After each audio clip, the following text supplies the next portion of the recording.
நேற்று நாம் தியானித்த வண்ணமாக உம்முடைய கிருபை என் கண்களுக்கு முன்பாக இருப்பதாக பார்த்தோம். இந்த வேளையிலும் கூட ஏசாயாவின் புத்தகம் 54 அதிகாரம் 8 வசனம், அற்ப காலம் மூண்ட கோபத்தினால் என் முகத்தை இமைப்பொழுது உனக்கு மறைத்தேன், ஆனாலும் நித்திய கிருபையுடன் உனக்கு இறங்குவேன் என்று கர்த்தராகிய உன் மீட்பர் சொல்கிறார். கர்த்தராகிய உன் மீட்பர் சொல்கிறார். ஆண்டவர் என்ன சொல்லுகிறாராம்? நித்திய கிருபையோடு உனக்கு இறங்குவேன் என்று சொல்லி. இந்த கிருபை நம் வாழ்க்கையில் வெளிப்படுவது மாத்திரமல்ல, இந்த கிருபையானது நித்திய கிருபையாக நிரந்தரமான கிருபையாக இருக்கிறது. அதற்கு பின்வரும் வசனத்தில் பார்க்கும்போது, மலைகள் விலகினாலும் பர்வதம் நிலைபெறுந்தாலும் என் கிருபை உன்னை விட்டு விலகாது என்று சொல்லி பார்க்கிறோம். தேவனுடைய கிருபை என்பது நிரந்தரமான கிருபை. இந்த உலகத்தில் எதுவும் நமக்கு நிரந்தரம் அல்ல. நம் வாழ்க்கையிலே தேவன் ஒருவர் தான் நிரந்தரம். அவருடைய கிருபை ஒன்றுதான் நித்தியமானதாக இருக்கிறபடினாலே நம் வாழ்விலே நாம் சோர்ந்து விடவே கூடாது. இங்கே தெளிவாய் சொல்லப்படுகிறது, அற்ப காலம் மூண்ட கோபத்தினால் என் முகத்தை இமைப்பொழுது உனக்கு மறைத்தேன் சொல்லி பார்க்கிறோம். ஆண்டவர் முழுமையாக அவர் முகத்தை மறைக்காதபடிக்கு இமைப்பொழுது மறைக்கின்ற தேவனாயிருக்கிறார். சற்றுதான் தேவனுடைய அந்த பிரசனத்தை நாம் விலகுவதை பார்க்க முடியும்.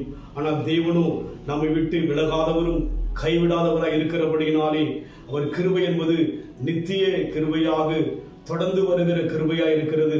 ஆம், தேவனுடைய ஆலயத்தில் நாம் பார்க்கின்ற போது சொல்லப்படுகிறது, நம் வாழ்விலே கிருபையும் நன்மையும் தொடரும் என்று சொல்லி நாம் பார்க்கிறோம். அதனால் இன்றைக்கு நம் வாழ்வில் எது நித்தியமோ நிரந்தரமோ, ஆனால் தேவ கிருபை என்பது நித்தியமானது, நிரந்தரமானது. அதனால் நம் வாழ்வில் சோர்வு வரும்போதெல்லாம் தேவனையே சார்ந்து வாழ்வோம். சோர்ந்து போகும் நேரத்திலெல்லாம் என்னை சூழ்ந்து கொண்ட கிருபை இது. சோர்ந்து போன நேரத்திலெல்லாம் என்னை சூழ்ந்து கொண்ட கிருபை இது.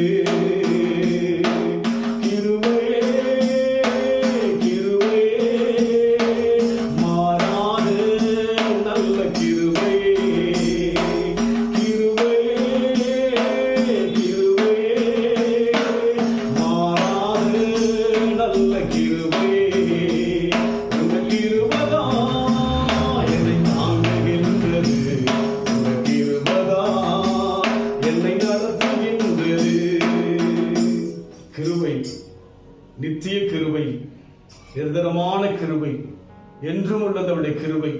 அன்பின் ஆண்டவரே, எங்கள் வாழ்விலே இமைப்பொழுது மறைந்தது போல இருக்கலாம், முகத்தை மறைந்தது போல இருக்கலாம்.